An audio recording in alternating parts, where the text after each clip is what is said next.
ngir seetal seeni loxo jëfandiku leen gel main Valda Val d'Afrique moo leen di may Sud Nutrition.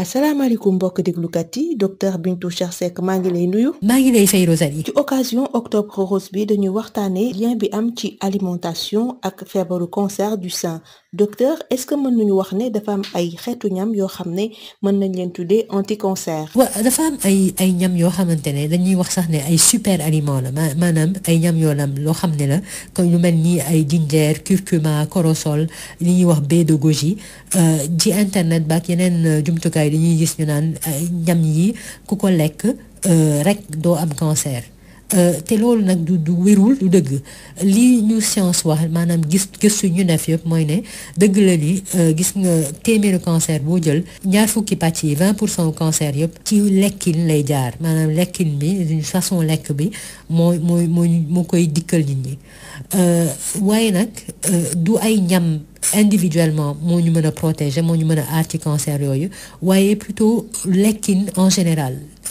li ñuy wax alimentation équilibrée variée alimentation bu sell boo xam ne dañ koy jëfandikoo bés bu nekk te ci alimentation boobu am na ay ñam yoo xamante ne dañ ko war a fay daal di ko faral di lekk ak yeneen ñam yoo xam ne dañ ko war a wàññi su ko defee suñu risque cancer du sein wàññeeku. est-ce que aliment protecteur yooyu moom la ñuy wax super aliment. donc am super aliment yooyu jarul ñuy dem di ko wuti.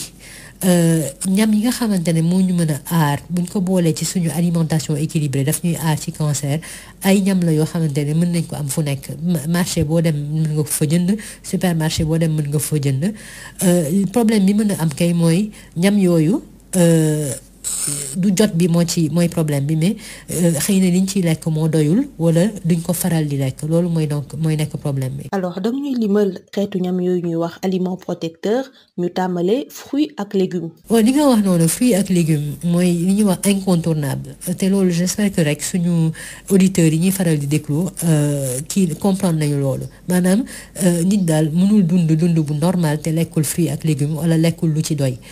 fruits ak légumes yooyu daf ñuy aar ci cancer ndaxte dañoo am ay gàncax yu bari lu ci nekk et puis ay ferñeent yu ñuy wax antioxydant te ferñeent antioxydant dafay aar cellules yi protéger leen contre cancer boobu te fruits ak légumes yi non seulement dañ ci war a lekk lu doy maanaam ñaari portion légumes par jour ci añ ak reer yëpp war nañ ci boole ay légumes yu doy ak ñetti portion fruits par jour maanaam ñetti fruits ci bés bi mais en plus luñ leen gën di wutalee mu gën maanaam ñu varier ko moo gën ci ñun. am na yeneen xeetu ñam yoo xam ne mën nañ ñoo aar ci cancer ndax lu ñu am ay fibres ak ay éléments phytochimiques. alors yooyu ñam mooy ñi ñuy wax les céréales complètes maanaam mooy pepp boo xamante ne enveloppe bi daf ci nekk lu mel ni pain complet mburu moom nga xam dafay am cox wala pain de son wala ay pâtes complètes maanaam mooy pepp rek boo xamante ne dafa am cox bi dañ ko ci bàyyi te li gën mooy ñu ciy lekk au moins benn yoon ci bés bi.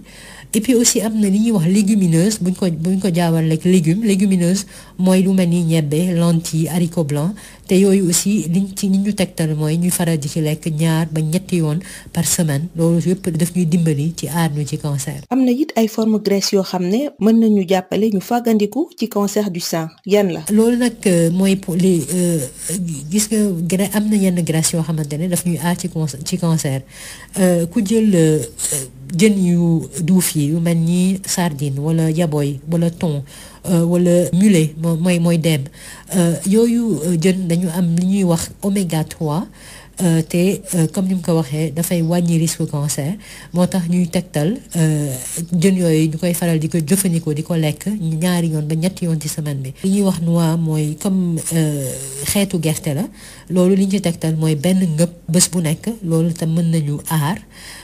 et puis fi may daanelee ci wàllu graisse mooy huile d'olive extra vierge waxtaanoon nañu ko temps yële boobu huile d'olive dawlinu bi ñu jëlee ci olive boobu dafa am li ñuy wax oméga 3 loolu aussi benn forme graisse la ba nga xamante ne ku ko mën a jënd di ko jëfandikoo di def ci toggam 2 ba 3 kuddu yu mag bés bu nekk ci bésu lëmm bi soit ci togg bi wala ci ay vinaigrette yi ñuy lekk ak salade baax na. est-ce que am na ay xeetu ñam yoo xam ne di ko lekk lu bari mën na yokk suñu risque am cancer. waaw am na ay ñam yoo xamante ne bu baree ci suñu lekkin rek mën na yokk suñu risque cancer du sein.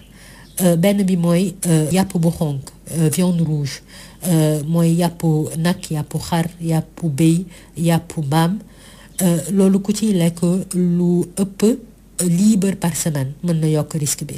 beneen bi mooy li ñuy wax charcuterie ñoo xam jambon la saucisson ak ñoom seen bi ñu ciy lekk bu ëppee 150 grammes par semaine aussi mën na yokk risque bi. beneen bi ñetteel bi mooy les graisses d'origine animale maanaam graisse boo xam ne ci mala la jógee du graisse su yàpp kese wala graisse su ginaar wala graisse su jën waaye graisse su beurre wala crème yooyu yëpp ci la bokk te loolu dañu ne bu ñu dépassé benn yoon ci bés bi donc bu ëppee loolu mën na yokk risque cancer.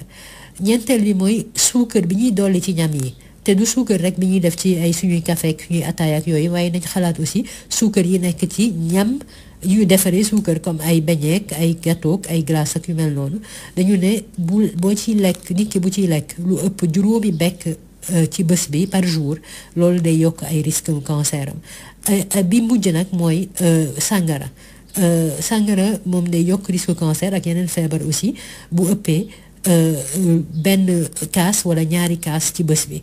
alors ñam yi ma lim yëpp nii neewuñu nit waru koo lekk mukk dañu ne nit ki daal bu ciy lekk na ci dem nànk na néew lim ciy lekk ak la fréquence bi mu koy lekkee. nga fàttali suñu page Facebook. alors page Facebook bi mooy Sud Nutrition ñu leen di ñaax ngeen ñëw laaj ñu seeni laaj wax ñu ay thèmes yoo leen bëgg ñu waxtaanee te xam leen ni am na ay chronique vidéo ak audio yu ñu posté ci page bi. may gërëm Val d'Afrique di la jaajëfal docteur Bintou Cheikh Seck. jërëjëf Rosalie.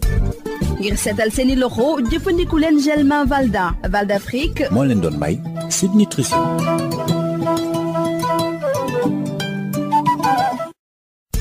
Le gel main Valda, efficace sur 99% des microbes. Val d'Afrique vous offre Sud Nutrition. Bonjour chers auditeurs, docteur Bintou Cheikh Seck, bonjour. Bonjour Rosalie. À l'occasion d'Octobre Rose, nous parlons du lien entre l'alimentation et la survenue du cancer du sein.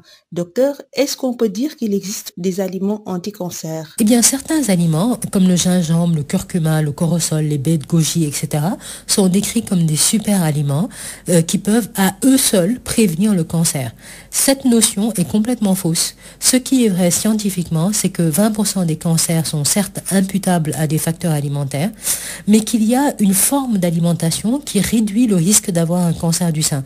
Et ça, c'est une alimentation équilibrée, pas des aliments individuels, mais une alimentation équilibrée et variée, où on met l'accent sur les aliments qui ont un effet protecteur contre le cancer du sein et où on limite les aliments qui augmentent le risque de cancer. Justement, est-ce que ces aliments protecteurs seraient ces fameux super aliments? Pas forcément, Rosalie. Ce sont des aliments parfaitement courants qu'on peut trouver partout.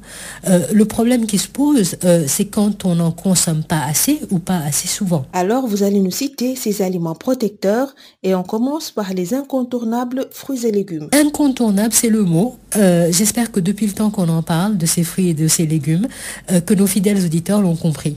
Les fruits et les légumes sont protecteurs parce qu'ils sont riches en fibres et contiennent des antioxydants qui protègent nos cellules contre le cancer. Et plus on les varie, mieux c'est. Il nous faut au moins 2 portions de légumes et 3 portions de fruits par jour. Il y a d'autres aliments qui, grâce à leur teneur en fibres et en éléments phytochimiques, sont protecteurs contre le cancer. Quels sont-ils?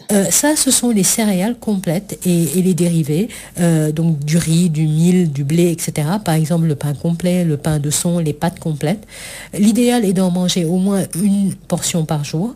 Ensuite, il y a les légumineuses qui sont le niébé, les lentilles, les haricots blancs. Il est conseillé d'en manger au moins 2 à 3 portions par semaine. Alors, certaines formes de graisse peuvent contribuer à protéger contre le cancer du sein. Quelles sont-elles? En effet, les poissons gras comme la sardinelle, le thon, la truite, le mulet sont riches en acides gras oméga 3 qui contribuent à réduire le cancer du sein. Il est conseillé d'en manger 2 à 3 portions par semaine. C'est pareil pour les noix, une petite poignée par jour est protectrice. Et enfin, l'huile d'olive extra vierge qui est, elle, riche en oméga 9 et les oméga 9 sont protecteurs également à raison de 2 à 3 cuillères à soupe par jour d'huile d'olive. Et ça, c'est intégré dans la préparation des mets ou l'assaisonnement des salades. Docteur, y a-t-il des aliments dont la consommation excessive augmente le risque de cancer? Absolument. Il y a des aliments dont la consommation excessive peut augmenter le risque de cancer. Et je vais commencer par la viande rouge, quand on en mange plus de 500 grammes par semaine. La charcuterie, quand on en mange plus de 150 grammes par semaine. Les graisses d'origine animale, donc ça veut dire la graisse des viandes, le beurre, la crème, etc., quand on en mange plus d'une fois par jour.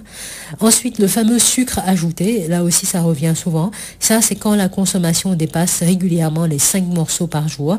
Et n'oublions pas les aliments qui contiennent du sucre.